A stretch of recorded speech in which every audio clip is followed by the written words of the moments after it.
Capítulo 2. Dos impedimentos e da suspeição. Artigo 144. Há impedimento do juiz, sendo-lhe vedado exercer suas funções no processo. Inciso 1º. Em que interveio como mandatário da parte, oficiou como perito, funcionou como membro do Ministério Público ou prestou depoimento como testemunha. Inciso 2º. De que conheceu em outro grau de jurisdição, tendo proferido decisão. Inciso 3º. Quando nele estiver postulando, como defensor público, advogado ou membro do Ministério Público, seu cônjuge ou companheiro, ou qualquer parente, consanguíneo ou afim, em linha reta ou colateral até o 3º grau, inclusive. Inciso 4º. Quando for parte no processo ele próprio, seu cônjuge ou companheiro, ou parente consanguíneo ou afim, em linha reta ou colateral, até o 3º grau, inclusive. Inciso 5º. Quando for sócio ou membro de direção ou de administração de pessoa jurídica parte do processo. Inciso 6º. Quando for herdeiro presuntivo, donatário ou empregador de qualquer das partes.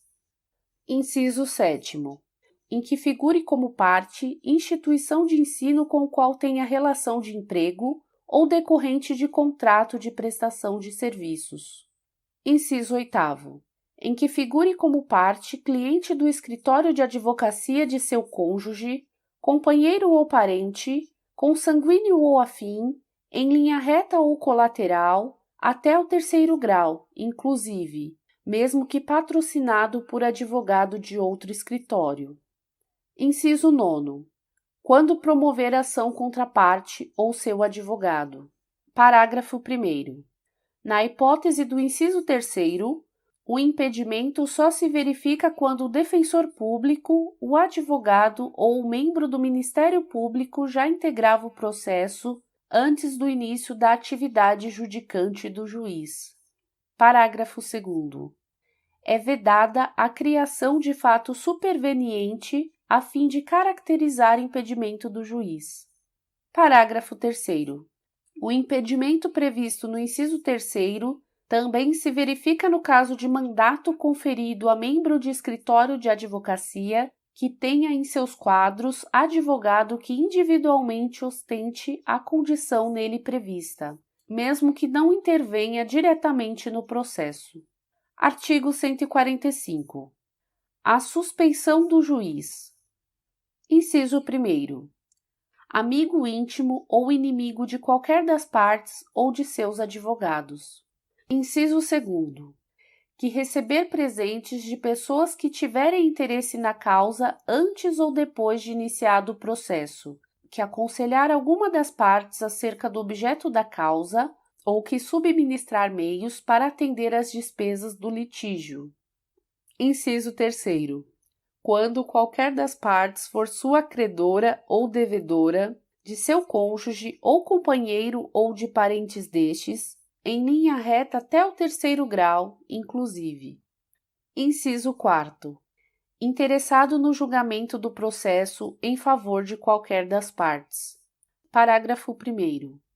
Poderá o juiz declarar-se suspeito por motivo de foro íntimo, sem a necessidade de declarar suas razões. Parágrafo 2º.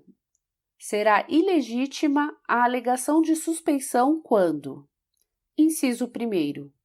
Houver sido provocada por quem a alega. Inciso 2º. A parte que a alega houver praticado o ato que signifique manifesta aceitação do arguido. Artigo 146.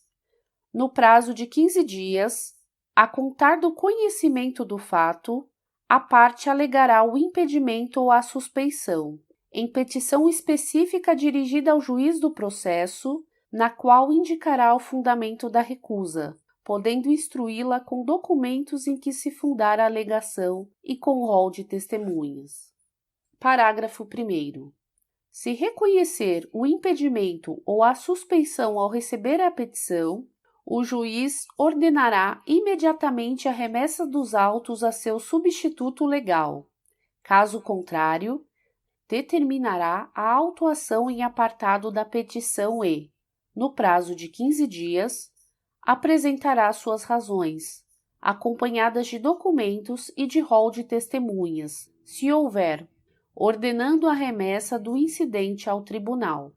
Parágrafo 2º. Distribuído o incidente, o relator deverá declarar os seus efeitos, sendo que, se o incidente for recebido, inciso 1º, sem efeito suspensivo, o processo voltará a correr. Inciso 2º, com efeito suspensivo, o processo permanecerá suspenso até o julgamento do incidente. Parágrafo 3º. Enquanto não for declarado o efeito em que é recebido o incidente, ou quando este for recebido com efeito suspensivo, a tutela de emergência será requerida ao substituto legal. Parágrafo 4º. Verificando que a alegação de impedimento ou de suspeição é improcedente, o tribunal rejeitá-la-á. Parágrafo 5º. Acolhida a alegação, tratando-se de impedimento ou de manifesta suspeição, o tribunal condenará o juiz nas custas e remeterá os autos ao seu substituto legal, podendo o juiz recorrer da decisão. Parágrafo 6º.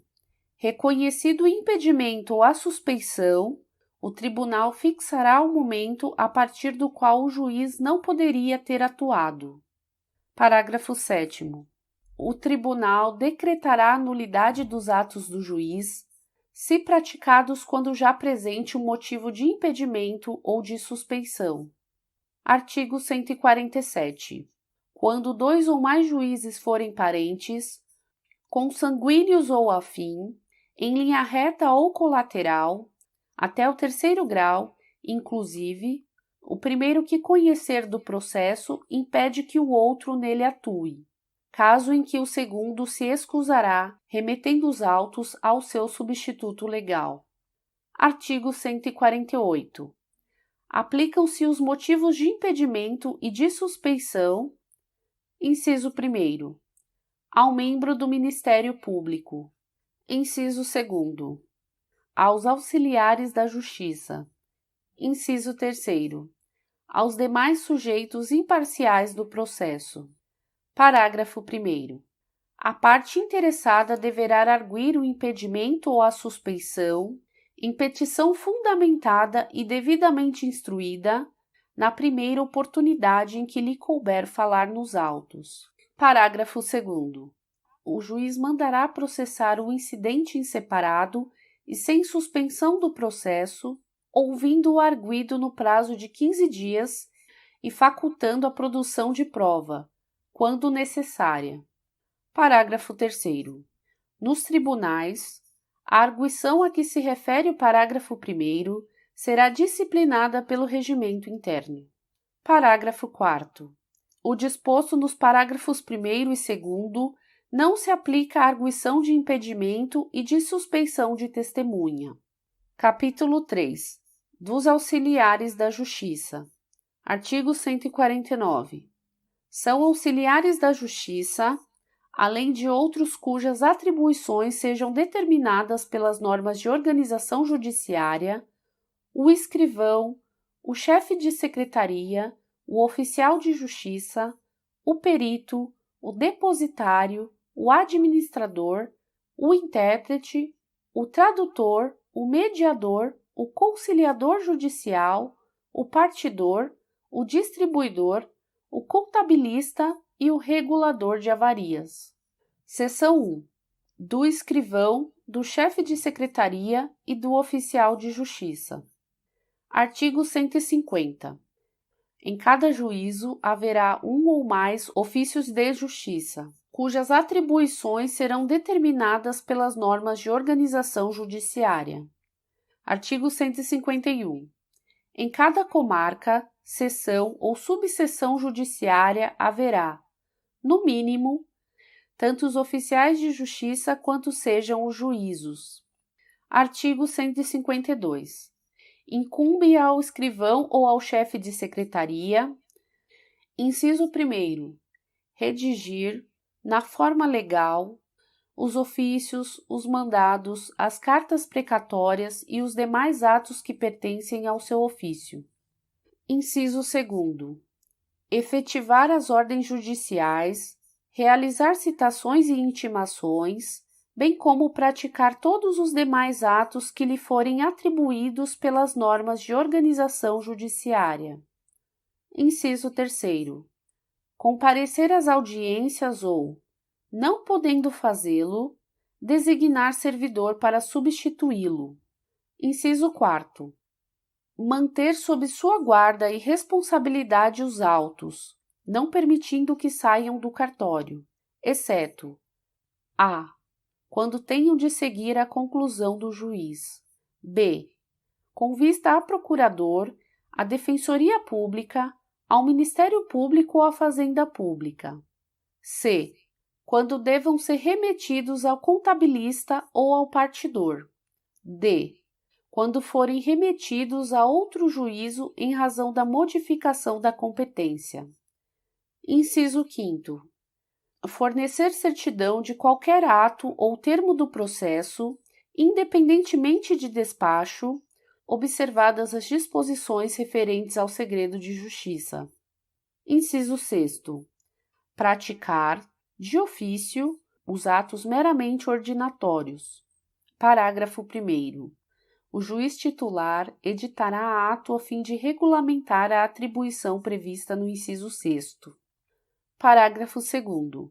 No impedimento do escrivão ou chefe de secretaria, o juiz convocará substituto e, não o havendo, nomeará pessoa idônea para o ato. Artigo 153. O escrivão ou chefe de secretaria atenderá, preferencialmente, a ordem cronológica de recebimento para publicação e efetivação dos pronunciamentos judiciais. Parágrafo 1º. A lista de processos recebidos deverá ser disponibilizada de forma permanente para consulta pública. Parágrafo 2º. Estão excluídos da regra do caput: inciso 1º, os atos urgentes, assim reconhecidos pelo juiz no pronunciamento judicial a ser efetivado. Inciso 2º, as preferências legais. Parágrafo 3º. Após elaboração de lista própria, respeitar-se-ão a ordem cronológica de recebimento entre os atos urgentes e as preferências legais. Parágrafo 4º. A parte que se considerar preterida na ordem cronológica poderá reclamar, nos próprios autos, ao juiz do processo, que requisitará informações ao servidor, a serem prestadas no prazo de 2 dias. Parágrafo 5º. Constatada a preterição, o juiz determinará o imediato cumprimento do ato e a instauração de processo administrativo disciplinar contra o servidor. Artigo 154.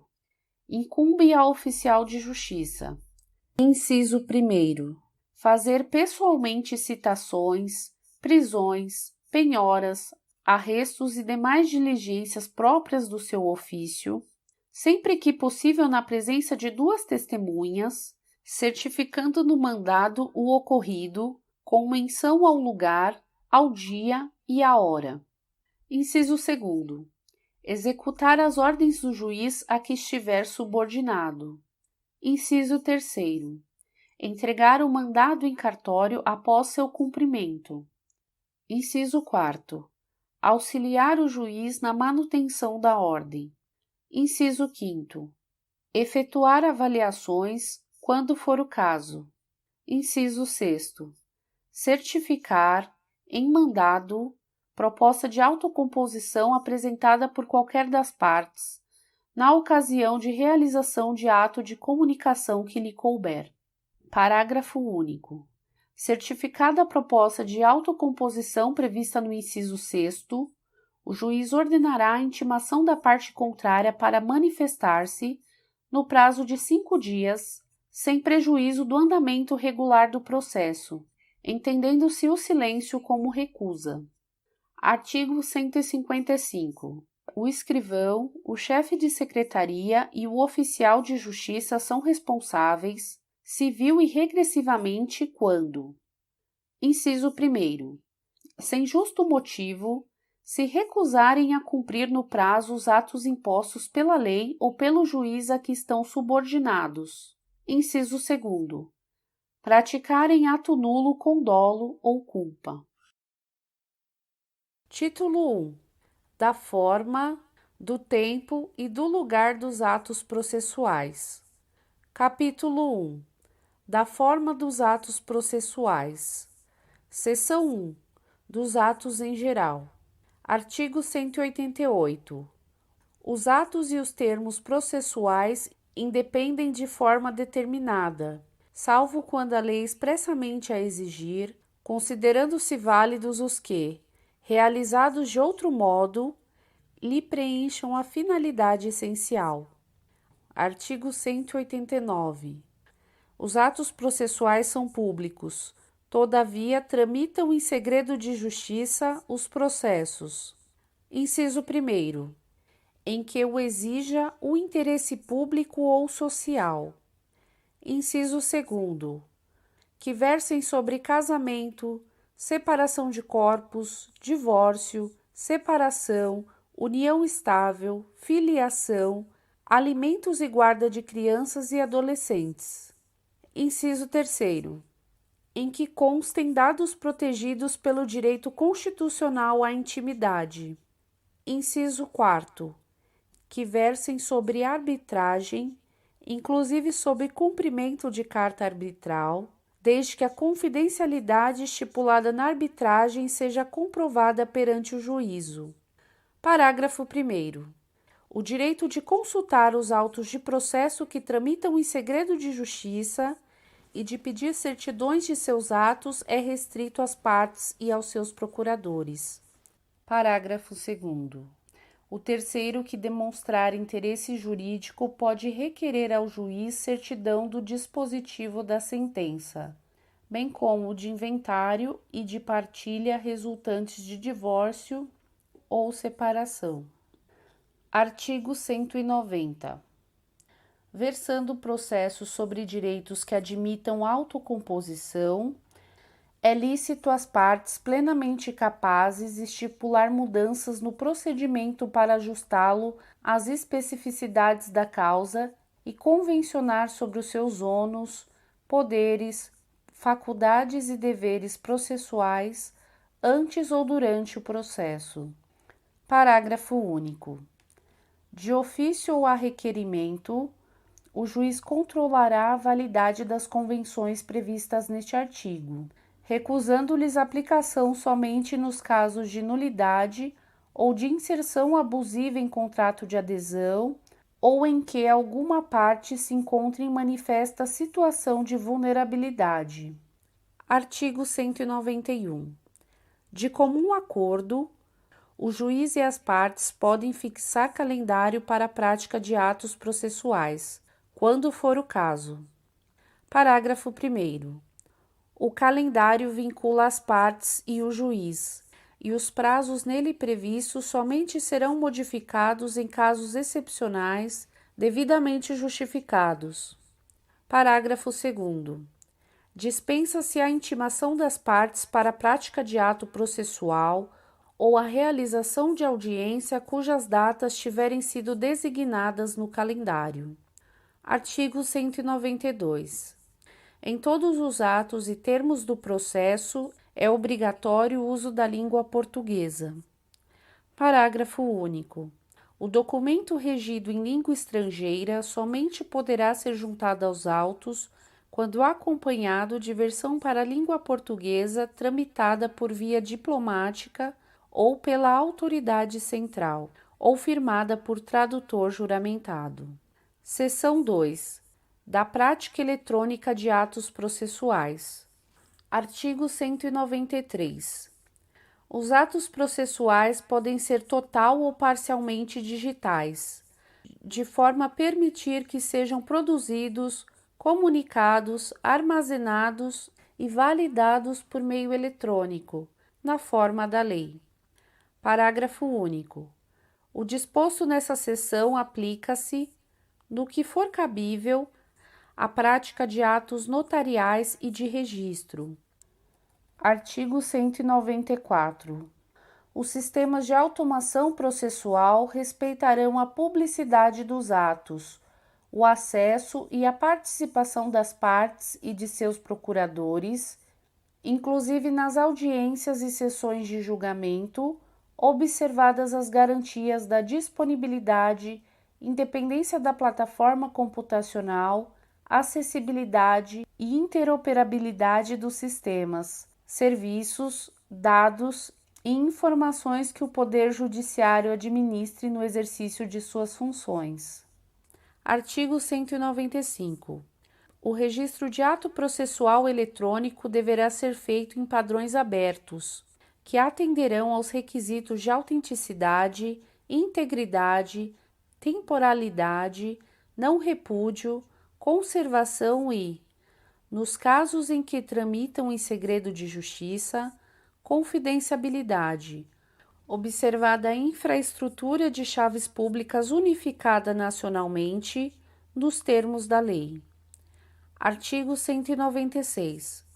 Compete ao Conselho Nacional de Justiça e, supletivamente, aos tribunais, regulamentar a prática e a comunicação oficial de atos processuais por meio eletrônico e velar pela compatibilidade dos sistemas, disciplinando a incorporação progressiva de novos avanços tecnológicos e editando, para esse fim, os atos que forem necessários, respeitadas as normas fundamentais deste Código. Artigo 197. Os tribunais divulgarão as informações constantes de seu sistema de automação em página própria, na rede mundial de computadores, gozando a divulgação de presunção de veracidade e confiabilidade. Parágrafo único.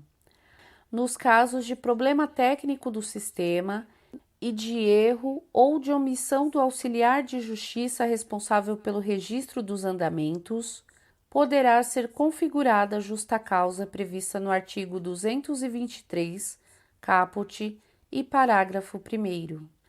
Artigo 198. As unidades do Poder Judiciário deverão manter gratuitamente, à disposição dos interessados, equipamentos necessários à prática de atos processuais e à consulta e ao acesso do sistema e aos documentos dele constantes. Parágrafo único. Será admitida a prática de atos por meio não eletrônico no local onde não estiverem disponibilizados os equipamentos previstos no caput. Artigo 199.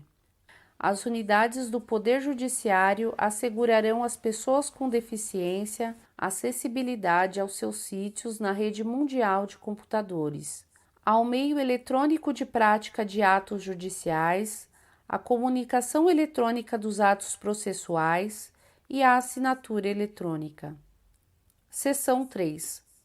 Dos atos das partes. Artigo 200. Os atos das partes consistentes em declarações unilaterais ou bilaterais de vontade produzem imediatamente a constituição, modificação ou extinção de direitos processuais. Parágrafo único. A desistência da ação só produzirá efeitos após homologação judicial. Artigo 201. As partes poderão exigir recibo de petições, arrazoados, papéis e documentos que entregarem em cartório. Artigo 202. É vedado lançar nos autos cotas marginais ou interlineares, as quais o juiz mandará riscar, impondo a quem as escrever multa correspondente à metade do salário mínimo. Seção 4. Dos pronunciamentos do juiz. Artigo 203. Os pronunciamentos do juiz consistirão em sentenças, Decisões interlocutórias e despachos. Parágrafo 1º.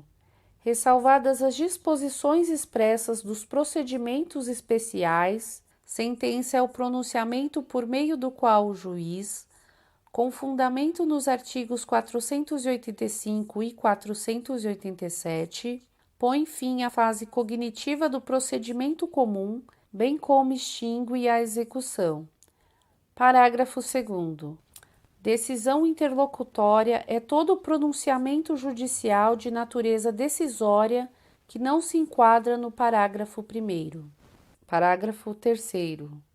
São despachos todos os demais pronunciamentos do juiz praticados no processo, de ofício ou a requerimento da parte. Parágrafo 4º. Os atos meramente ordinatórios, como a juntada e a vista obrigatória, independem de despacho, devendo ser praticados de ofício pelo servidor e revistos pelo juiz quando necessário. Artigo 204. Acórdão é o julgamento colegiado proferido pelos tribunais. Artigo 205. Os despachos, as decisões, as sentenças e os acórdãos serão redigidos, datados e assinados pelos juízes. Parágrafo 1º. Quando os pronunciamentos previstos no caput forem proferidos oralmente, o servidor os documentará, submetendo-os aos juízes para revisão e assinatura. Parágrafo 2º. A assinatura dos juízes, em todos os graus de jurisdição, pode ser feita eletronicamente na forma da lei. Parágrafo 3º. Os despachos, as decisões interlocutórias, o dispositivo das sentenças e a ementa dos acórdãos serão publicadas no Diário de Justiça Eletrônico. Seção 5. Dos atos do escrivão ou do chefe de secretaria. Artigo 206. Ao receber a petição inicial de processo, o escrivão ou chefe de secretaria a autuará, mencionando o juízo, a natureza do processo, o número de seu registro, os nomes das partes e a data de seu início, e procederá do mesmo modo em relação aos volumes em formação. Artigo 207. O escrivão ou chefe de secretaria numerará e rubricará todas as folhas dos autos. Parágrafo único. À parte, ao procurador, ao membro do Ministério Público, ao defensor público e aos auxiliares da Justiça, é facultado rubricar as folhas correspondentes aos atos em que intervierem. Artigo 208. Os termos de juntada, vista, conclusão e outros semelhantes constarão de notas datadas e rubricadas pelo escrivão ou pelo chefe de secretaria. Artigo 209. Os atos e os termos do processo serão assinados pelas pessoas que neles intervierem. Todavia, quando essas não puderem ou não quiserem firmá-los, o escrivão ou chefe de secretaria certificará a ocorrência. Parágrafo 1º. Quando se tratar de processo total ou parcialmente documentado em autos eletrônicos, os atos processuais praticados na presença do juiz poderão ser produzidos e armazenados de modo integralmente digital em arquivo eletrônico inviolável, na forma da lei, mediante registro em termo, que será assinado digitalmente pelo juiz e pelo escrivão ou chefe de secretaria, bem como pelos advogados das partes. Parágrafo 2º. Na hipótese do parágrafo 1º, eventuais contradições na transcrição deverão ser suscitadas oralmente no momento de realização do ato, sob pena de preclusão, devendo o juiz decidir de plano e ordenar o registro, no termo, da alegação e da decisão. Artigo 210. É lícito o uso da taquigrafia, da estenotipia ou de outro método idôneo em qualquer juízo ou tribunal. Artigo 211.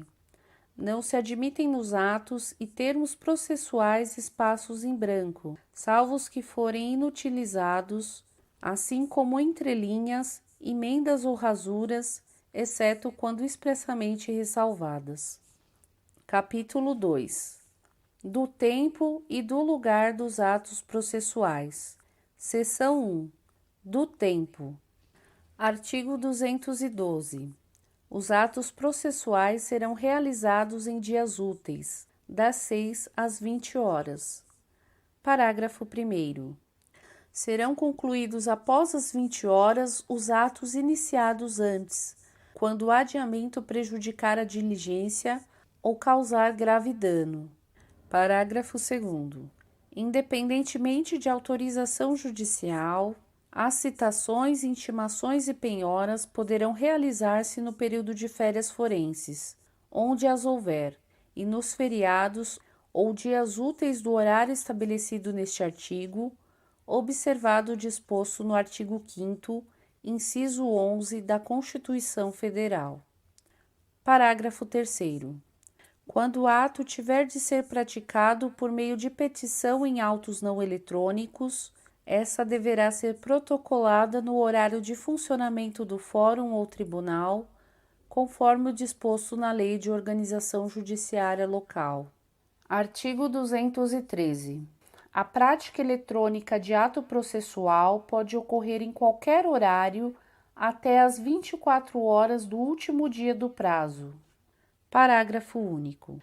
O horário vigente no juízo perante o qual o ato deve ser praticado será considerado para fins de atendimento do prazo. Artigo 214. Durante as férias forenses e nos feriados, não serão praticados atos processuais, excetuando-se: inciso 1º, os atos previstos no artigo 212, parágrafo 2º. Inciso 2º, a tutela de urgência. Artigo 215. Processam-se durante as férias forenses, onde as houver, e não se suspendem pela superveniência delas. Inciso 1º, os procedimentos de jurisdição voluntária e os necessários à conservação de direitos quando puderem ser prejudicados pelo adiamento. Inciso 2º, a ação de alimentos e os processos de nomeação ou remoção de tutor e curador. Inciso 3º, os processos que a lei determinar. Artigo 216. Além dos declarados em lei, são feriados, para efeito forense, os sábados, os domingos e os dias em que não haja expediente forense. Seção 2. Do lugar. Artigo 217. Os atos processuais realizar-se-ão ordinatoriamente na sede do juízo ou, excepcionalmente, em outro lugar em razão de deferência, de interesse da justiça, da natureza do ato ou de obstáculo arguido pelo interessado e acolhido pelo juiz. Capítulo 3. Dos prazos. Seção 1. Disposições gerais. Artigo 218. Os atos processuais serão realizados nos prazos prescritos em lei. Parágrafo 1º. Quando a lei for omissa, o juiz determinará os prazos em consideração à complexidade do ato. Parágrafo 2º. Quando a lei ou o juiz não determinar prazo, as intimações somente obrigarão a comparecimento após decorridas 48 horas. Parágrafo 3º. Inexistindo preceito legal ou prazo determinado pelo juiz, será de 5 dias o prazo para a prática de ato processual a cargo da parte. Parágrafo 4º. Será considerado tempestivo o ato praticado antes do termo inicial do prazo. Artigo 219. Na contagem de prazo em dias, estabelecido por lei ou pelo juiz, computar-se-ão somente os dias úteis. Parágrafo único. O disposto neste artigo aplica-se somente aos prazos processuais. Artigo 220. Suspende-se o curso do prazo processual nos dias compreendidos entre 20 de dezembro e 20 de janeiro, inclusive. Parágrafo 1º. Ressalvadas as férias individuais e os feriados instituídos por lei, os juízes, os membros do Ministério Público, da Defensoria Pública e da Advocacia Pública e os auxiliares da Justiça exercerão suas atribuições durante o período previsto no caput. Parágrafo 2º. Durante a suspensão do prazo, não se realizarão audiências nem sessões de julgamento. Artigo 221. Suspende-se o curso do prazo por obstáculo criado em detrimento da parte, ou ocorrendo qualquer das hipóteses do artigo 313, devendo o prazo ser restituído por tempo igual ao que faltava para sua complementação. Parágrafo único.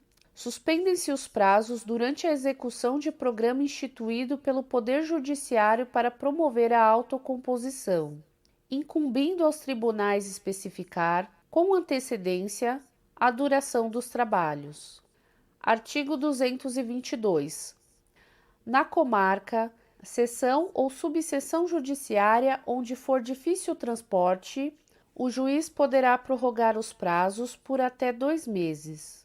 Parágrafo 1º. Ao juiz é vedado reduzir prazos peremptórios sem anuência das partes. Parágrafo 2º. Havendo calamidade pública, o limite previsto no caput para prorrogação de prazos poderá ser excedido. Artigo 223. Decorrido o prazo, extingue-se o direito de praticar ou de emendar o ato processual, independentemente de declaração judicial, ficando assegurado, porém, a parte provar que não o realizou por justa causa. Parágrafo 1º. Considera-se justa causa o evento alheio à vontade da parte e que a impediu de praticar o ato por si ou por mandatário. Parágrafo 2º. Verificada a justa causa, o juiz permitirá à parte a prática do ato no prazo que lhe assinar. Artigo 222. Salvo disposição em contrário, os prazos serão contados excluindo-se o dia do começo e incluindo o dia do vencimento. Parágrafo 1º. Os dias do começo e do vencimento do prazo serão protraídos para o primeiro dia útil seguinte, se coincidirem com o dia em que o expediente forense for encerrado antes ou iniciado depois da hora normal ou houver indisponibilidade da comunicação eletrônica. Parágrafo 2º. Considera-se como data de publicação o primeiro dia útil seguinte ao da disponibilização da informação no Diário da Justiça eletrônico. Parágrafo 3º. A contagem do prazo terá início no primeiro dia útil que seguir ao da publicação. Artigo 225. A parte poderá renunciar ao prazo estabelecido exclusivamente em seu favor, desde que o faça de maneira expressa. Artigo 226. O juiz proferirá: inciso 1º, os despachos no prazo de 5 dias. Inciso 2º, as decisões interlocutórias no prazo de 10 dias. Inciso 3º, as sentenças no prazo de 30 dias. Artigo 227. Em qualquer grau de jurisdição, havendo motivo justificado, pode o juiz exceder, por igual tempo, os prazos a que está submetido. Artigo 228. Incumbirá ao serventuário remeter os autos conclusos no prazo de 1 dia e executar os atos processuais no prazo de 5 dias, contados da data em que: inciso 1º, houver concluído o ato processual anterior, se lhe foi imposto pela lei. Inciso 2º, tiver ciência da ordem, quando determinada pelo juiz. Parágrafo 1º. Ao receber os autos, o serventuário certificará o dia e a hora em que teve ciência da ordem referida no inciso 2º. Parágrafo 2º. Nos processos em autos eletrônicos, a juntada de petições e de manifestações em geral ocorrerá de forma automática, independentemente de ato de serventuário da Justiça. Artigo 229. Os litisconsortes que tiverem diferentes procuradores de escritórios de advocacia distintos terão prazos contados em dobro para todas as suas manifestações, em qualquer juízo ou tribunal, independentemente de requerimento. Parágrafo 1º. Cessa a contagem do prazo em dobro se, havendo apenas 2 réus, é oferecida a defesa por apenas um deles. Parágrafo 2º. Não se aplica o disposto no caput aos processos em autos eletrônicos. Artigo 230.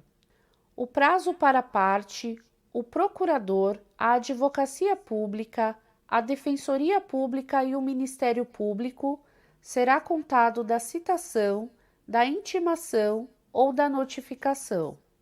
Artigo 231. Salvo disposição em sentido diverso, considera-se dia do começo do prazo. Inciso 1º. A data de juntada aos autos do aviso de recebimento, quando a citação ou a intimação for pelo correio. Inciso 2º. A data de juntada aos autos do mandado cumprido, quando a citação ou a intimação for por oficial de justiça. Inciso 3º. A data de ocorrência da citação ou da intimação, quando ela se der por ato do escrivão ou do chefe de secretaria. Inciso 4º. O dia útil seguinte ao fim da dilação assinada pelo juiz, quando a citação ou a intimação for por edital. Inciso 5º. O dia útil seguinte à consulta do teor da citação ou da intimação ou ao término do prazo para que a consulta se dê, quando a citação ou a intimação for eletrônica. Inciso 6º. A data de juntada do comunicado de que trata o artigo 232 ou, não havendo esse, a data de juntada da carta aos autos de origem devidamente cumprida, quando a citação ou a intimação se realizar em cumprimento de carta. Inciso 7º. A data de publicação, quando a intimação se der pelo Diário da Justiça impresso ou eletrônico. Inciso 8º. O dia da carga, quando a intimação se der por meio da retirada dos autos, em carga, do cartório da Secretaria. Inciso 9º. O quinto dia útil seguinte à confirmação, na forma prevista na mensagem de citação, do recebimento da citação realizada por meio eletrônico. Parágrafo 1º. Quando houver mais de um réu, o dia do começo do prazo para contestar corresponderá à última das datas a que se referem os incisos 1º a 4º do caput. Parágrafo 2º. Havendo mais de um intimado, o prazo para cada um é contado individualmente. Parágrafo 3º. Quando o ato tiver de ser praticado diretamente pela parte ou por quem, de qualquer forma, participe do processo, sem a intermediação de representante judicial, o dia do começo do prazo para cumprimento da determinação judicial corresponderá à data em que se der a comunicação. Parágrafo 4º. Aplica-se o disposto no inciso 2º do caput à citação com hora certa. Artigo 232. Nos atos de comunicação por carta precatória, rogatória ou de ordem, a realização da citação ou da intimação será imediatamente informada, por meio eletrônico, pelo juiz deprecado ao juiz deprecante. Seção 2. Da verificação dos prazos e das penalidades. Artigo 233. Incumbe ao juiz verificar se o serventuário excedeu, sem motivo legítimo, os prazos estabelecidos em lei. Parágrafo 1º. Constatada a falta, o juiz ordenará a instauração de processo administrativo, na forma da lei. Parágrafo 2º. Qualquer das partes, o Ministério Público ou a Defensoria Pública poderá representar ao juiz contra o serventuário que injustificadamente exceder os prazos previstos em lei. Artigo 234. Os advogados públicos ou privados, o defensor público e o membro do Ministério Público devem restituir os autos no prazo do ato a ser praticado. Parágrafo 1º. É lícito a qualquer interessado exigir os autos do advogado que exceder o prazo legal. Parágrafo 2º. Se, intimado, o advogado não devolver os autos no prazo de 3 dias, perderá o direito à vista fora de cartório e incorrerá em multa correspondente à metade do salário mínimo. Parágrafo 3º. Verificada a falta, o juiz comunicará o fato à seção local da Ordem dos Advogados do Brasil para procedimento disciplinar e imposição de multa. Parágrafo 4º. Se a situação envolver membro do Ministério Público, da Defensoria Pública ou da Advocacia Pública, a multa, se for o caso, será aplicada ao agente público responsável pelo ato. Inciso 5º. Verificada a falta, o juiz comunicará o fato ao órgão competente responsável pela instauração de procedimento disciplinar contra o membro que atuou no feito. Artigo 235. Qualquer parte, o Ministério Público ou a Defensoria Pública poderá representar ao corregedor do tribunal ou ao Conselho Nacional de Justiça contra juiz ou relator que injustificadamente exceder os prazos previstos em lei, regulamento ou regimento interno. Parágrafo 1º. Distribuída a representação ao órgão competente e ouvido previamente o juiz, não sendo o caso de arquivamento liminar, será instaurado o procedimento para a apuração da responsabilidade, com intimação do representado por meio eletrônico para, querendo, apresentar justificativa no prazo de 15 dias. Parágrafo 2º. Sem prejuízo das sanções administrativas cabíveis, em até 48 horas após a apresentação ou não da justificativa de que trata o parágrafo 1º, se for o caso, o corregedor do tribunal ou o relator do Conselho Nacional de Justiça determinará a intimação do representado por meio eletrônico para que, em 10 dias, pratique o ato. Parágrafo 3º. Mantida a inércia, os autos serão remetidos ao substituto legal do juiz ou do relator contra qual se representou para a decisão em 10 dias. Título 2. Da comunicação dos atos processuais. Capítulo 1. Das disposições gerais. Artigo 236. Os atos processuais serão cumpridos por ordem judicial. Parágrafo 1º. Será expedida carta para a prática de atos fora dos limites territoriais do tribunal, da comarca, da seção ou subseção judiciárias, ressalvadas as hipóteses previstas em lei. Parágrafo 2º. O tribunal poderá expedir carta para juízo a ele vinculado, se o ato houver de se realizar fora dos limites territoriais do local de sua sede. Parágrafo 3º.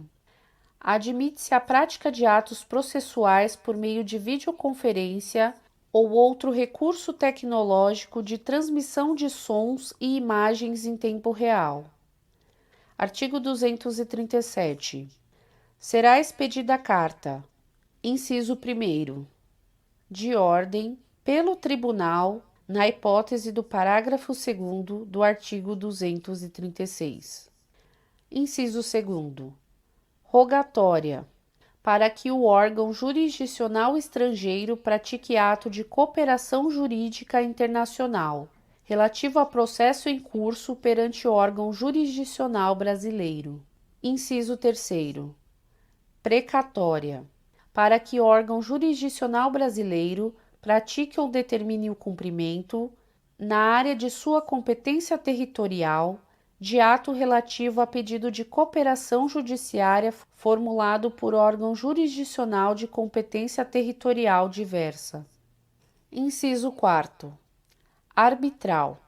Para que órgão do Poder Judiciário pratique ou determine o cumprimento, na área de sua competência territorial, de ato objeto de pedido de cooperação judiciária formulado por juízo arbitral, inclusive os que importem efetivação de tutela provisória. Parágrafo único.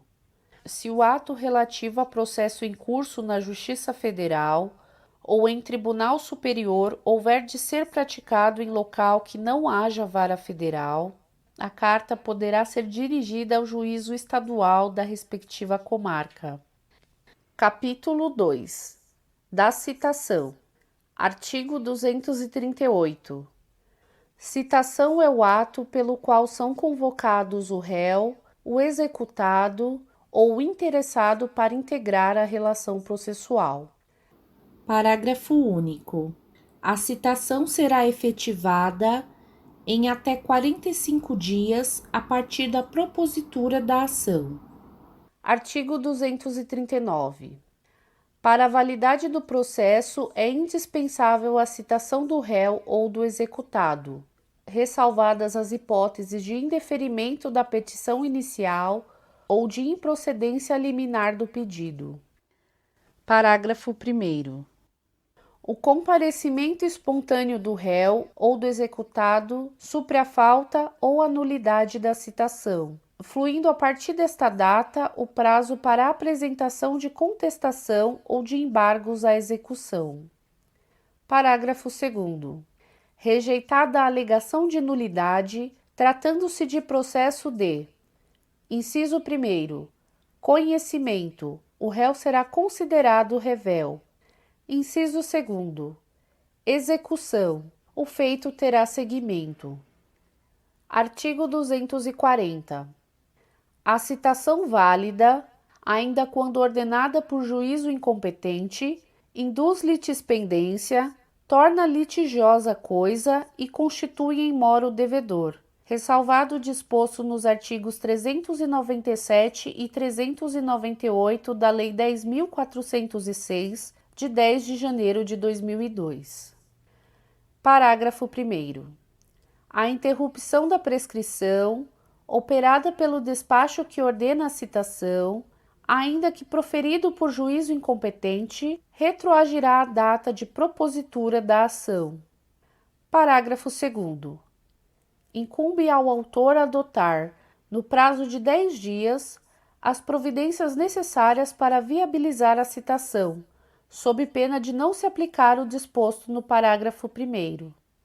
Parágrafo 3º. A parte não será prejudicada pela demora imputável exclusivamente ao serviço judiciário. Parágrafo 4º. O efeito retroativo a que se refere o parágrafo 1º aplica-se à decadência e aos demais prazos extintivos previstos em lei. Artigo 241. Transitada em julgado a sentença de mérito proferida em favor do réu antes da citação, incumbe ao escrivão ou ao chefe de secretaria comunicar-lhe o resultado do julgamento. Artigo 242. A citação será pessoal, podendo, no entanto, ser feita na pessoa do representante legal ou do procurador do réu, do executado ou do interessado. Parágrafo 1º. Na ausência do citando, a citação será feita na pessoa de seu mandatário, administrador, preposto ou gerente, quando a ação se originar de atos por eles praticados. Parágrafo 2º. O locador que se ausentar do Brasil sem cientificar o locatário de que deixou, na localidade onde estiver situado o imóvel, procurador com poderes para receber citação, será citado na pessoa do administrador do imóvel encarregado do recebimento dos aluguéis, que será considerado habilitado para representar o locador em juízo. Parágrafo 3º. A citação da União, dos Estados, do Distrito Federal, dos municípios e de suas respectivas autarquias e fundações de direito público será realizada perante o órgão de advocacia pública responsável por sua representação judicial. Artigo 243. A citação poderá ser feita em qualquer lugar em que se encontre o réu, o executado ou o interessado. Parágrafo único. O militar em serviço ativo será citado na unidade em que estiver servindo, se não for conhecida sua residência ou nela não for encontrado. Artigo 244. Não se fará a citação, salvo para evitar o perecimento do direito, inciso 1º, de quem estiver participando de ato de culto religioso. Inciso 2º, de cônjuge, de companheiro ou qualquer parente do morto, consanguíneo ou afim, em linha reta ou na linha colateral em segundo grau, no dia do falecimento e nos 7 dias seguintes. Inciso 3º. De noivos, nos 3 primeiros dias seguintes ao casamento. Inciso 4º. De doente, enquanto grave o seu estado. Artigo 245. Não se fará citação quando se verificar que o citando é mentalmente incapaz ou está impossibilitado de recebê-la. Parágrafo 1º. O oficial de justiça descreverá e certificará minuciosamente a ocorrência. Parágrafo 2º. Para examinar o citando, o juiz nomeará médico que apresentará laudo no prazo de 5 dias. Parágrafo 3º. Dispensa-se a nomeação de que trata o parágrafo 2º, se a pessoa da família apresentar declaração do médico do citando que ateste a incapacidade deste. Parágrafo 4º. Reconhecida a impossibilidade, o juiz nomeará curador ao citando, observando, quanto à sua escolha, a preferência estabelecida em lei e restringindo a nomeação à causa. Parágrafo 5º. A citação será feita na pessoa do curador, a quem incumbirá a defesa dos interesses do citando. Artigo 246. A citação será feita preferencialmente por meio eletrônico, no prazo de até 2 dias úteis, contado da decisão que a determinar, por meio dos endereços eletrônicos indicados pelo citando no banco de dados do Poder Judiciário, conforme regulamento do Conselho Nacional de Justiça. Parágrafo 1º. As empresas públicas e privadas são obrigadas a manter cadastro nos sistemas de processo em auto eletrônicos para efeito de recebimento de citações e intimações, as quais serão efetuadas preferencialmente por esse meio. Parágrafo 1º-A. A ausência de confirmação em até 3 dias úteis, contados do recebimento da citação eletrônica, implicará a realização da citação. Inciso 1º. Pelo correio. Inciso 2º. Por oficial de justiça. Inciso 3º. Pelo escrivão ou chefe de secretaria, se o citando comparecer em cartório. Inciso 4º. Por edital. Parágrafo 1º-B. Na primeira oportunidade de falar nos autos, o réu citado nas formas previstas nos incisos 1º, 2º, 3º e 4º do parágrafo 1º-A deste artigo, deverá apresentar justa causa para a ausência de confirmação do recebimento da citação enviada eletronicamente. Parágrafo 1º-C. Considera-se ato atentatório à dignidade da justiça, passível de multa de até 5% do valor da causa, deixar de confirmar no prazo legal, sem justa causa, o recebimento da citação recebida por meio eletrônico. Parágrafo 2º. O disposto no parágrafo 1º aplica-se à União, aos Estados, ao Distrito Federal, aos municípios e às entidades da administração indireta. Parágrafo 3º. Na ação de uso capião de imóvel, os confinantes serão citados pessoalmente, exceto quando tiver por objeto unidade autônoma de prédio em condomínio, caso em que tal citação é dispensada. Parágrafo 4º. As citações por correio eletrônico serão acompanhadas das orientações para a realização da confirmação de recebimento e de código identificador que permitirá a sua identificação na página eletrônica do órgão judicial citante. Parágrafo 5º. As microempresas e as pequenas empresas somente se sujeitam ao disposto no parágrafo 1º deste artigo quando não possuírem endereço eletrônico cadastrado no Sistema Integrado da Rede Nacional para a Simplificação do Registro e da Legalização de Empresas e Negócios, REDSIM. Parágrafo 6º. Para os fins do parágrafo 5º deste artigo, deverá haver compartilhamento de cadastro com o órgão do Poder Judiciário, incluído o endereço eletrônico constante do Sistema Integrado da REDSIM, nos termos da legislação aplicável ao sigilo fiscal e ao tratamento de dados pessoais. Artigo 247. A citação será feita por meio eletrônico ou pelo correio para qualquer comarca do país, exceto: inciso 1º. Nas ações de Estado, observado o disposto no artigo 695, parágrafo 3º. Inciso 2º. Quando o citando for incapaz. Inciso 3º. Quando o citando for pessoa de direito público. Inciso 4º. Quando o citando residir em local não atendido pela entrega domiciliar de correspondência. Inciso 5º. Quando o autor, justificadamente, a requerer de outra forma. Artigo 248. Deferida a citação pelo correio, o escrivão ou chefe de secretaria remeterá ao citando cópias da petição inicial e do despacho do juiz e comunicará o prazo para resposta, o endereço do juízo e o respectivo cartório. Parágrafo 1º.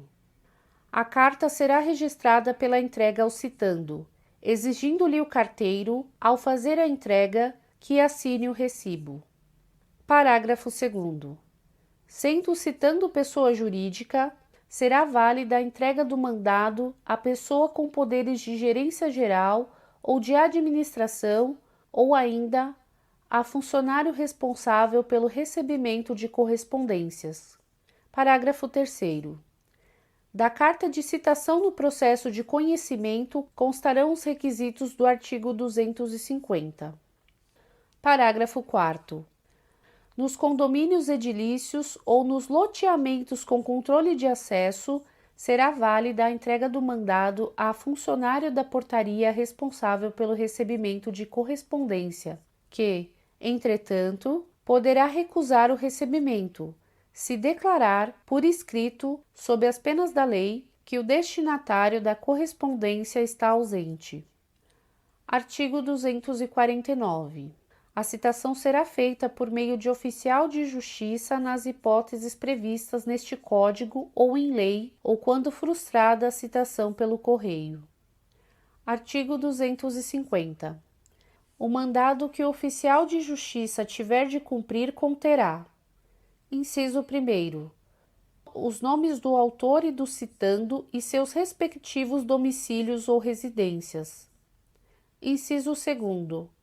A finalidade da citação, com todas as especificações constantes da petição inicial, bem como a menção do prazo para contestar, sob pena de revelia ou para embargar a execução. Inciso 3º. A aplicação de sanção para o caso de descumprimento da ordem, se houver. Inciso 4º. Se for o caso, a intimação do citando para comparecer, acompanhado de advogado ou de defensor público, à audiência de conciliação ou de mediação, com a menção do dia, da hora e do lugar do comparecimento. Inciso 5º. A cópia da petição inicial, do despacho ou da decisão que deferir tutela provisória. Inciso 6º. A assinatura do escrivão ou do chefe de secretaria e a declaração de que o subscreve por ordem do juiz. Artigo 251. Incumbe ao oficial de justiça procurar o citando e, onde encontrar, citá-lo. Inciso 1º. Lendo-lhe o mandado e entregando-lhe a contrafé. Inciso 2º. Portando por fé se recebeu ou recusou a contrafé. Inciso 3º. Obtendo a nota de ciente ou certificando que o citando não a apôs no mandado. Artigo 252. Quando, por 2 vezes, o oficial de justiça houver procurado o citando em seu domicílio ou em residência sem o encontrar, deverá, havendo suspeita de ocultação, intimar qualquer pessoa da família ou, em sua falta, qualquer vizinho de que, no dia útil imediato, voltará a fim de efetuar a citação, na hora que designar. Parágrafo único. Nos condomínios edilícios ou nos loteamentos com controle de acesso, será válida a intimação a que se refere o caput feita a funcionário da portaria responsável pelo recebimento de correspondência. Artigo 253. No dia e na hora designados, o oficial de justiça, independentemente de novo despacho, comparecerá ao domicílio ou à residência do citando a fim de realizar a diligência. Parágrafo 1º. Se o citando não estiver presente, o oficial procurará informar-se das razões da ausência, dando por feita a citação, ainda que o citando se tenha ocultado em outra comarca, seção ou subseção judiciárias. Parágrafo 2º. A citação com hora certa será efetivada mesmo que a pessoa da família ou o vizinho que houver sido intimado esteja ausente, ou se, embora presente, a pessoa da família ou o vizinho se recusar a receber o mandado. Parágrafo 3º. Da certidão da ocorrência, o oficial de justiça deixará contrafé com qualquer pessoa da família ou vizinho, conforme o caso, declarando-lhe o nome. Parágrafo 4º. O oficial de justiça fará constar do mandado a advertência de que será nomeado curador especial se houver revelia. Artigo 254.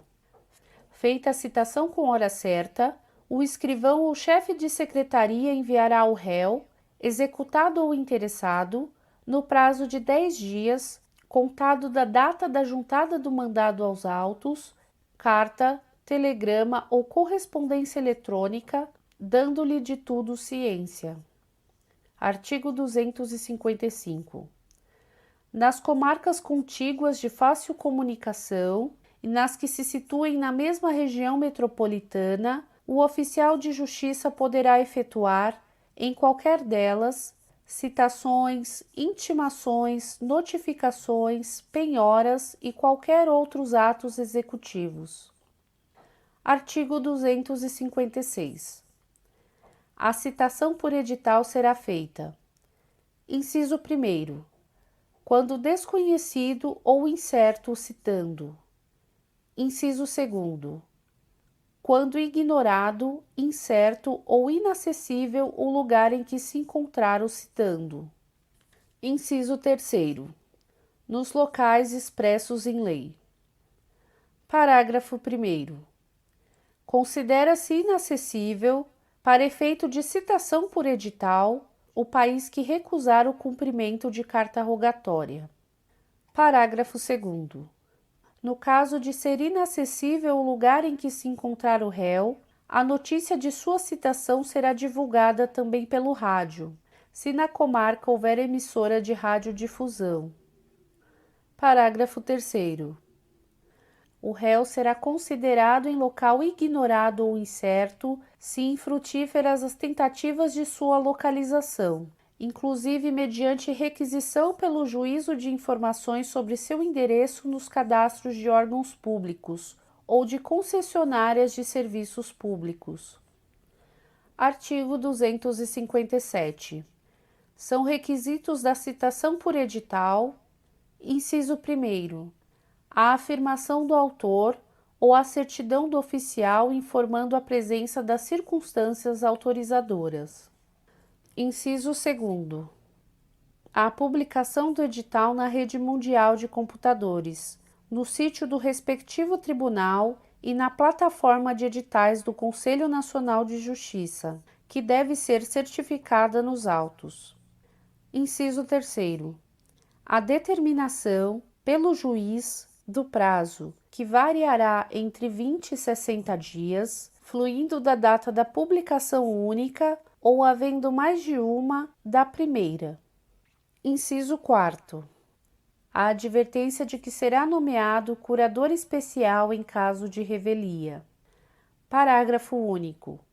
O juiz poderá determinar que a publicação do edital seja feita também em jornal local de ampla circulação ou por outros meios, considerando as peculiaridades da comarca, da seção ou da subseção judiciárias. Artigo 258. A parte que requerer a citação por edital, alegando dolosamente a ocorrência das circunstâncias autorizadoras para sua realização, incorrerá em multa de 5 vezes o salário mínimo. Parágrafo único. A multa reverterá em benefício do citando. Artigo 259. Serão publicados editais: inciso 1º, na ação de uso capião de imóvel. Inciso 2º, na ação de recuperação ou substituição de título ao portador. Inciso 3º, em qualquer ação em que seja necessária, por determinação legal, a provocação para a participação no processo de interessados incertos ou desconhecidos. Capítulo 3. Das cartas. Artigo 260. São requisitos das cartas de ordem, precatória e rogatória: inciso 1º, a indicação dos juízes de origem e de cumprimento do ato. Inciso 2º, o inteiro teor da petição, do despacho judicial e do instrumento do mandato conferido ao advogado. Inciso 3º, a menção do ato processual que lhe constitui o objeto. Inciso 4º, o encerramento com a assinatura do juiz. Parágrafo 1º. O juiz mandará trasladar para a carta qualquer outras peças, bem como instruí-la com mapa, desenho ou gráfico, sempre que esses documentos devam ser examinados na diligência pelas partes, pelos peritos ou pelas testemunhas. Parágrafo 2º. Quando o objeto da carta for exame pericial sobre documento, este será remetido em original, ficando nos autos reprodução fotográfica. Parágrafo 3º. A carta arbitral atenderá, no que couber, aos requisitos a que se refere o caput e será instruída com a convenção de arbitragem e com as provas da nomeação do árbitro e de sua aceitação da função. Artigo 261. Em todas as cartas, o juiz fixará o prazo para cumprimento, atendida a facilidade das comunicações e a natureza da diligência. Parágrafo 1º. As partes deverão ser intimadas pelo juiz do ato de expedição da carta. Parágrafo 2º. Expedida a carta, as partes acompanharão o cumprimento da diligência perante o juízo destinatário, ao qual compete a prática dos atos de comunicação. Parágrafo 3º. A parte a que interessar o cumprimento da diligência cooperará para que o prazo a que se refere o caput seja cumprido. Artigo 262. A carta tem caráter itinerante, podendo, antes ou depois de lhe ordenado o cumprimento, ser encaminhada a juízo diverso do que dela consta, a fim de se praticar o ato. Parágrafo único.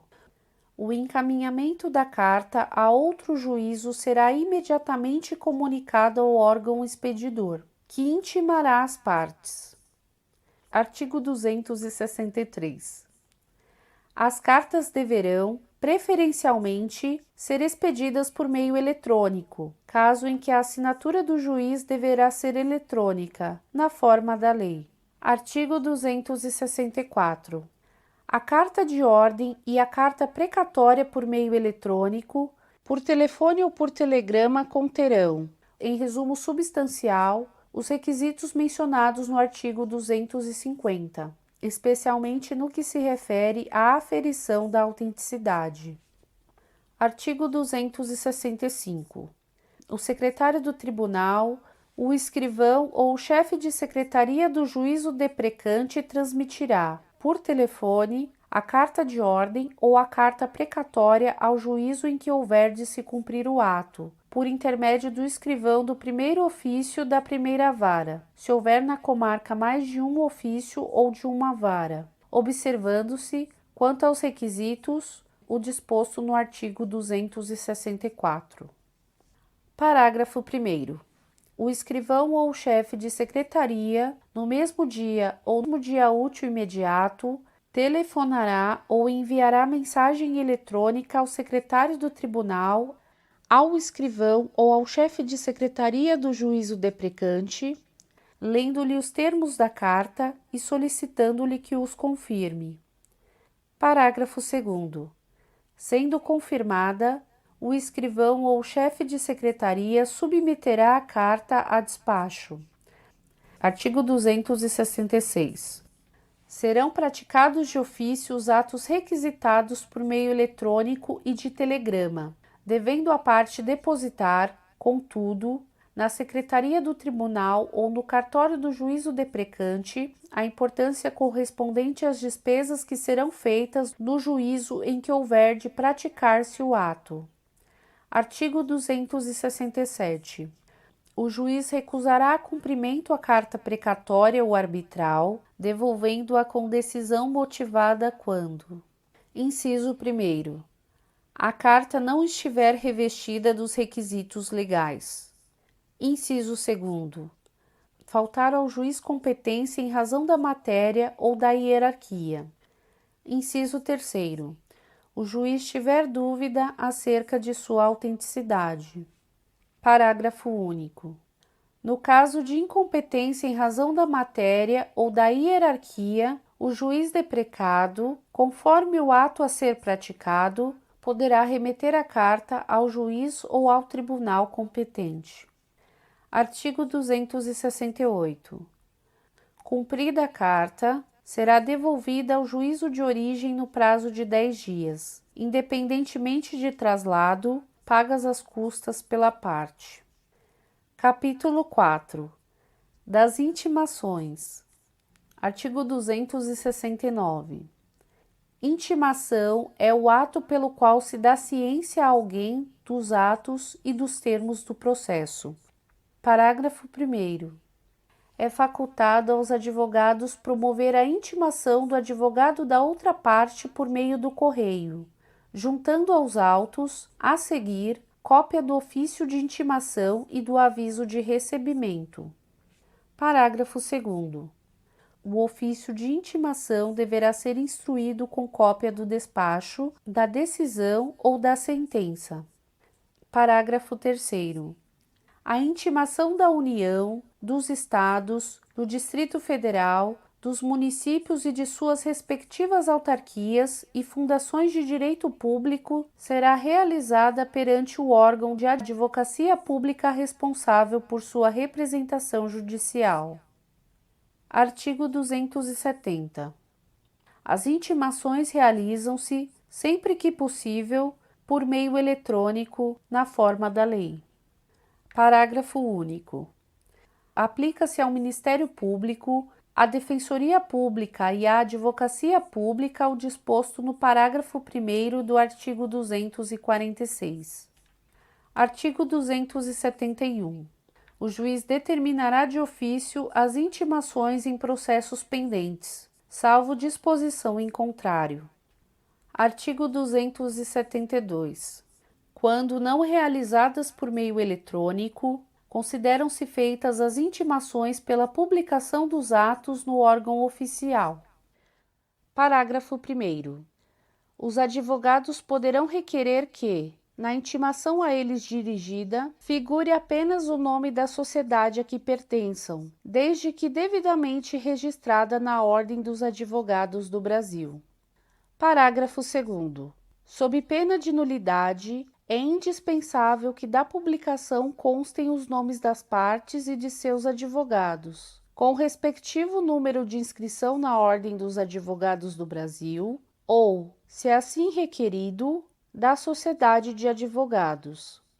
Parágrafo 3º. A grafia dos nomes das partes não deve conter abreviaturas. Parágrafo 4º. A grafia dos nomes dos advogados deve corresponder ao nome completo e ser a mesma que constar da procuração ou que estiver registrada na Ordem dos Advogados do Brasil.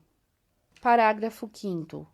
Constando dos autos pedido expresso para que as comunicações dos atos processuais sejam feitas em nome dos advogados indicados, o seu desatendimento implicará nulidade. Parágrafo 6º. A retirada dos autos do cartório ou da secretaria em carga pelo advogado, por pessoa credenciada a pedido do advogado ou da sociedade de advogados, pela advocacia pública, pela defensoria pública ou pelo Ministério Público, implicará a intimação de qualquer decisão contida no processo retirado, ainda que pendente de publicação. Parágrafo 7º. O advogado e a sociedade de advogados deverão requerer o respectivo credenciamento para a retirada de autos por preposto. Parágrafo 8º. A parte arguirá a nulidade da intimação em capítulo preliminar do próprio ato que lhe caiba praticar, o qual será tido por tempestivo se o vício for reconhecido. Parágrafo 9º. Não sendo possível a prática imediata do ato diante da necessidade de acesso prévio aos autos, a parte limitar-se-á a arguir a nulidade da intimação, caso em que o processo será contado da intimação da decisão que a reconheça. Artigo 273.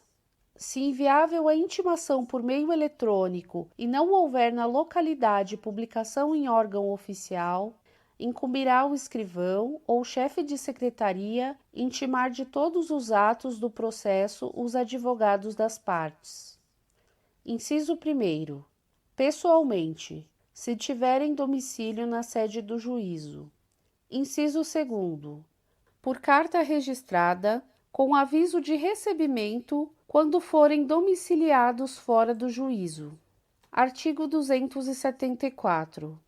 Não dispondo a lei de outro modo, as intimações serão feitas às partes, aos seus representantes legais, aos advogados e aos demais sujeitos do processo pelo correio, ou, se presentes em cartório, diretamente pelo escrivão ou chefe de secretaria. Parágrafo único. Presumem-se válidas as intimações dirigidas ao endereço constante dos autos, ainda que não recebidas pessoalmente pelo interessado, se a modificação temporária ou definitiva não tiver sido devidamente comunicada ao juízo, fluindo o prazo a partir da juntada dos autos do comprovante de entrega da correspondência no primitivo endereço. Artigo 275. A intimação será feita por oficial de justiça quando frustrada a realização por meio eletrônico ou pelo correio.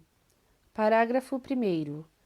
A certidão de intimação deve conter: inciso 1º, a indicação do lugar e a descrição da pessoa intimada, mencionando, quando possível, o número de seu documento de identidade e o órgão que o expediu. Inciso 2º. A declaração de entrega da contrafé. Inciso 3º. A nota de ciente ou a certidão de que o interessado não a apôs no mandado. Parágrafo 2º. Caso necessário, a intimação poderá ser efetuada com hora certa ou por edital. Livro 5 da tutela provisória. Título 1. Disposições gerais. Artigo 294. A tutela provisória pode fundamentar-se em urgência ou evidência. Parágrafo único. A tutela provisória de urgência, cautelar ou antecipada, pode ser concedida em caráter antecedente ou incidental. Artigo 295. A tutela provisória requerida em caráter incidental independe do pagamento de custas. Artigo 296. A tutela provisória conserva sua eficácia na pendência do processo, mas pode, a qualquer tempo, ser revogada ou modificada. Parágrafo único. Salvo decisão judicial em contrário, a tutela provisória conservará a eficácia durante o período de suspensão do processo. Artigo 297. O juiz poderá determinar as medidas que considerar adequadas para a efetivação da tutela provisória. Parágrafo único. A efetivação da tutela provisória observará as normas referentes ao cumprimento provisório da sentença, no que couber. Artigo 298. Na decisão que conceder, negar, modificar ou revogar a tutela provisória, o juiz motivará seu convencimento de modo claro e preciso. Artigo 299.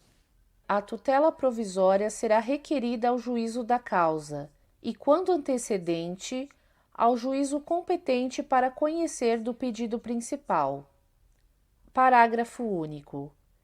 Ressalvada a disposição especial, na ação de competência originária de tribunal e nos recursos, a tutela provisória será requerida ao órgão jurisdicional competente para apreciar o mérito.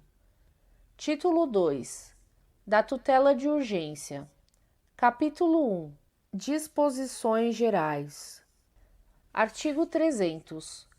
A tutela de urgência será concedida quando houver elementos que evidenciem a probabilidade do direito e o perigo de dano ou risco ao resultado útil do processo.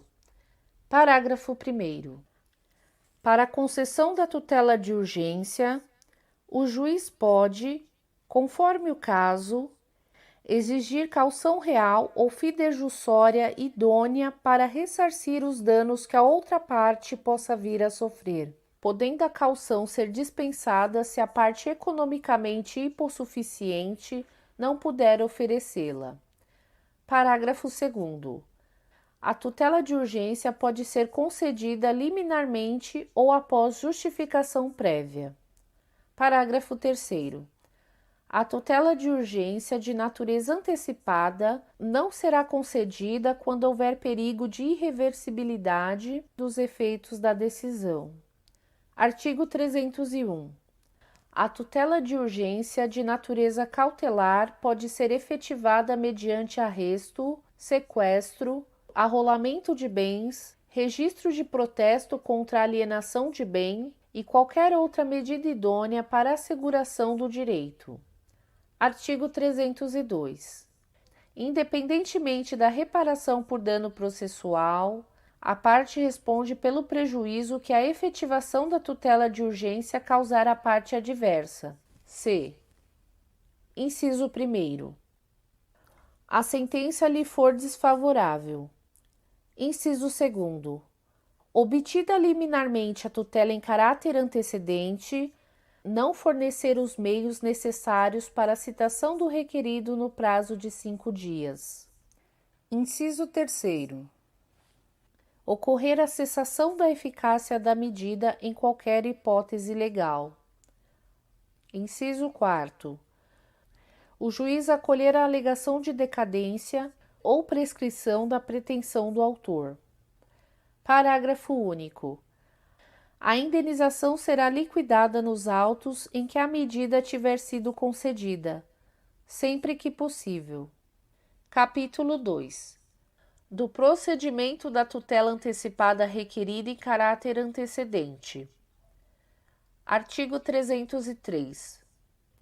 Nos casos em que a urgência for contemporânea à propositura da ação, a petição inicial pode limitar-se ao requerimento da tutela antecipada e à indicação do pedido de tutela final, com a exposição da lide, do direito que se busca realizar e do perigo de dano ou do risco ao resultado útil do processo. Parágrafo 1º. Concedida a tutela antecipada a que se refere o caput deste artigo, inciso 1º. O autor deverá aditar a petição inicial, com a complementação de sua argumentação, a juntada de novos documentos e a confirmação do pedido de tutela final, em 15 dias ou em outro prazo maior que o juiz fixar. Inciso 2º. O réu será citado e intimado para audiência de conciliação ou de mediação na forma do artigo 334. Inciso 3º. Não havendo autocomposição, o prazo para contestação será contado na forma do artigo 335. Parágrafo 2º. Não realizado o aditamento a que se refere o inciso 1º do parágrafo 1º deste artigo, o processo será extinto sem resolução do mérito. Parágrafo 3º. O aditamento a que se refere o inciso 1º do parágrafo 1º deste artigo dar-se-á nos mesmos autos, sem incidência de novas custas processuais. Parágrafo 4º. Na petição inicial a que se refere o caput deste artigo, o autor terá de indicar o valor da causa, que deve levar em consideração o pedido de tutela final. Parágrafo 5º.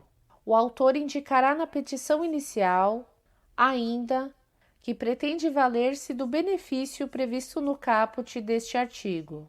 Parágrafo 6º.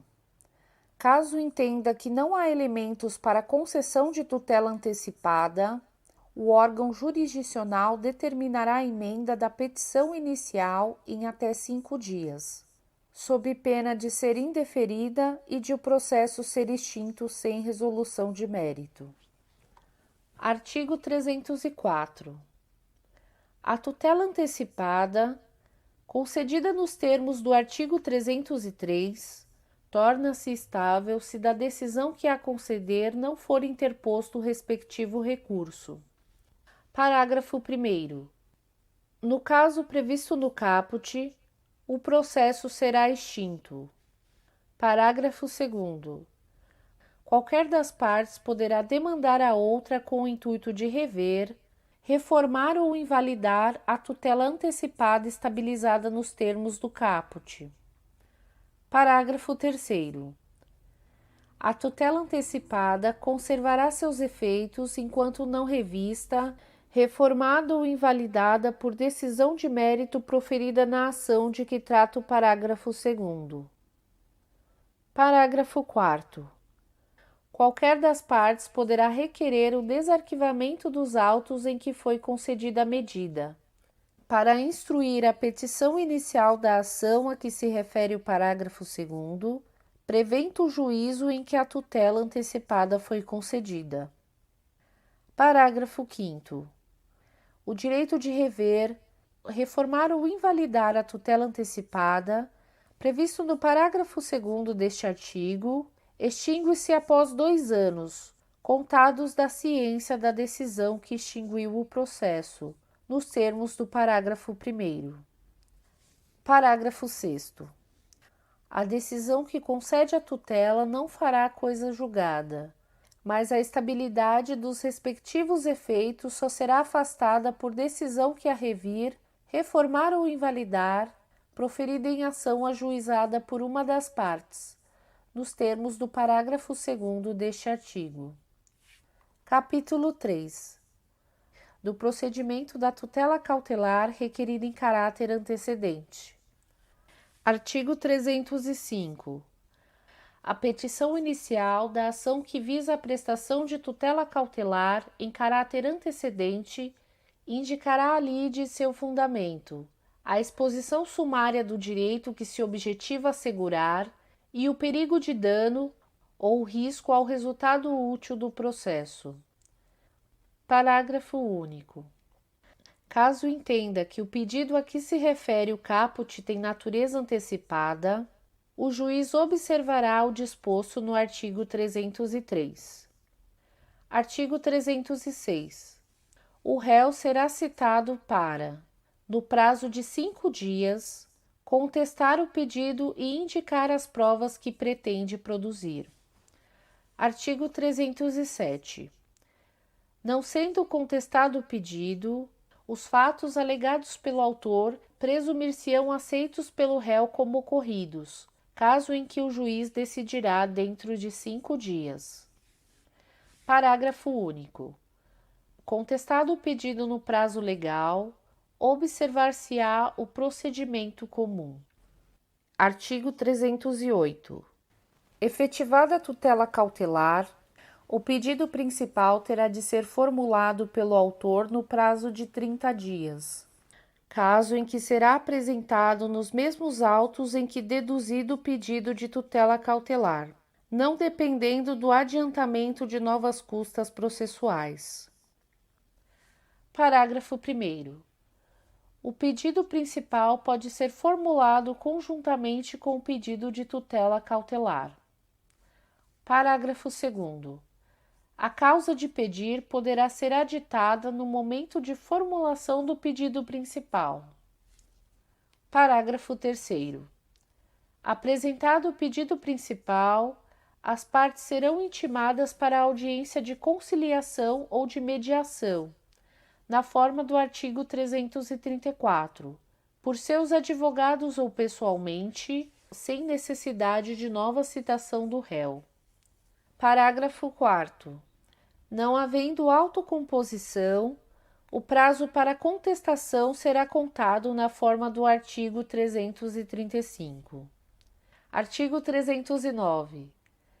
Cessa a eficácia da tutela concedida em caráter antecedente se: inciso 1º, o autor não deduzir o pedido principal no prazo legal. Inciso 2º, não for efetivada dentro de 30 dias. Inciso 3º, o juiz julgar improcedente o pedido principal formulado pelo autor ou extinguir o processo sem resolução de mérito. Parágrafo único. Se por qualquer motivo cessar a eficácia da tutela cautelar, é vedado à parte renovar o pedido, salvo sob novo fundamento. Artigo 310. O indeferimento da tutela cautelar não obsta a que a parte formule o pedido principal, nem influi no julgamento desse, salvo se o motivo do indeferimento for o reconhecimento de decadência ou de prescrição. Título 3. Da tutela da evidência. Artigo 311. A tutela da evidência será concedida independentemente da demonstração de perigo de dano ou de risco ao resultado útil do processo, quando: inciso 1º, ficar caracterizado o abuso do direito de defesa ou o manifesto propósito protelatório da parte. Inciso 2º, as alegações de fato puderem ser comprovadas apenas documentalmente e houver tese firmada em julgamento de casos repetitivos ou em súmula vinculante. Inciso 3º. Se tratar de pedido repersecutório fundado em prova documental adequada do contrato de depósito, caso em que será decretada a ordem de entrega do objeto custodiado sob cominação de multa. Inciso 4º. A petição inicial for instruída com prova documental suficiente dos fatos constitutivos do direito do autor. Aqui o réu não opõe a prova capaz de gerar dúvida razoável. Parágrafo único. Nas hipóteses do inciso 2º e 3º, o juiz poderá decidir liminarmente.